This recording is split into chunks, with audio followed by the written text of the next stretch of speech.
Our cooperation in solving crises is very visible. Our views are very similar. A solution needs to be found that satisfies all religious and political forces in Syria.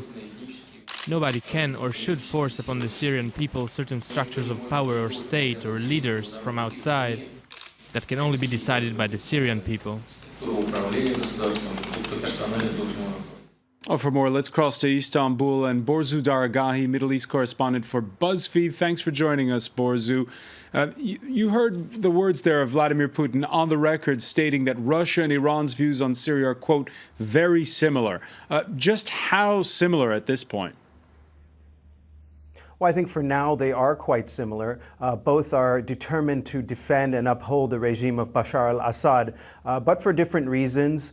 Iran, because it sees the regime as a sort of sectarian extension of itself into the Levant, and it sees it as a sort of strategic asset that helps it get weapons to Hezbollah in Lebanon and influence events in that part of the Middle East. For Russia, it's a little different. They have a military base in Tartus. Anyone who's studied Russian history knows that the quest for warm water ports has been a Russian project, an obsession for centuries. And this is one of them. This is one of the more important ones where they have a naval presence. They also fear any kind of blowback from this conflict because many jihadis from Russia have gone to Syria and are fighting there. There's a real worry that they'll come back to Russia at some point. How much have the downing of that Russian Metrojet airliner over the North Sinai that's been claimed by ISIS and, of course, the Paris attacks changed the equation for Russia? Well, I think it gives them a lot more diplomatic cover. It gives them a little bit of more maneuver space with regard to what targets they can hit in Syria. But it must be said, though, that so far, in terms of their intervention in Syria, very few of their cruise missile attacks, very few of their bomber strikes have been on ISIS or ISIS strongholds. They've mostly hit other rebel groups, including al-Qaeda-tied Jabhat al-Nusra, but also Free Syrian Army units that are tacitly backed by the U.S. and more explicitly backed by Western allies such as Saudi Arabia and Turkey. So far, we haven't seen them go all out against ISIS. For now, it seems they prefer to lump all of the rebel groups into the name of ISIS, but not really target them. So does that mean that François Hollande is seeing the world in rose-tinted glasses when he calls for a grand coalition?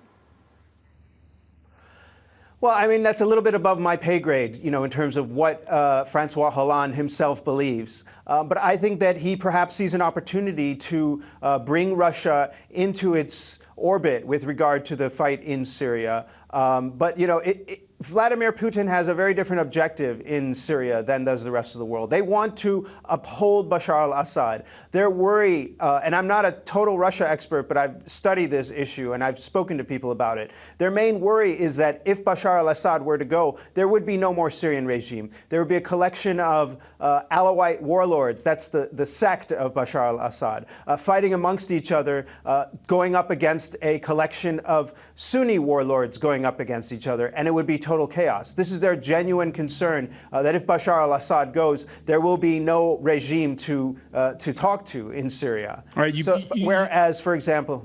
Go ahead.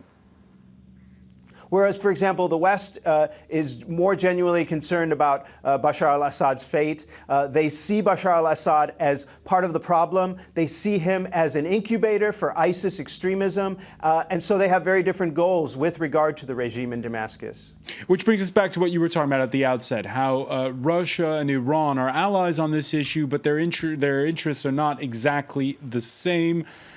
We've been seeing a lot of reports that those diplomatic talks in Vienna are going well, that Russia's not, at the end of the day, going to make a very long, principled stance about Bashar al-Assad himself. Could Iran find itself isolated at the end of it all? You know, I don't know. I mean, we'll see what happens. But based on what many people that I really respect see and have assessed about Russia, Russia's not going to ditch Bashar al-Assad. They're simply not going to do it. They might try to play the West, as they have many times over the last few years, into making the West believe that they're willing to ditch Bashar al-Assad so as to go easy on them and try to get some concessions from them, especially with regard to sanctions on the Ukraine and other issues. But it's just not going to happen. Bashar Assad is Syria, as far as many people are concerned. Even people in Syria that I talk to are very much opposed to Bashar al-Assad and what he's done so far, are sticking to him for fear of the unknown. And that's really what we're talking about here. And they're not going to ditch Bashar al-Assad for the unknown. All right, and Vladimir Putin, who is able to make the rounds, even though there are those sanctions still on him over Ukraine. He is in Tehran. He was where you are in Turkey not too long ago.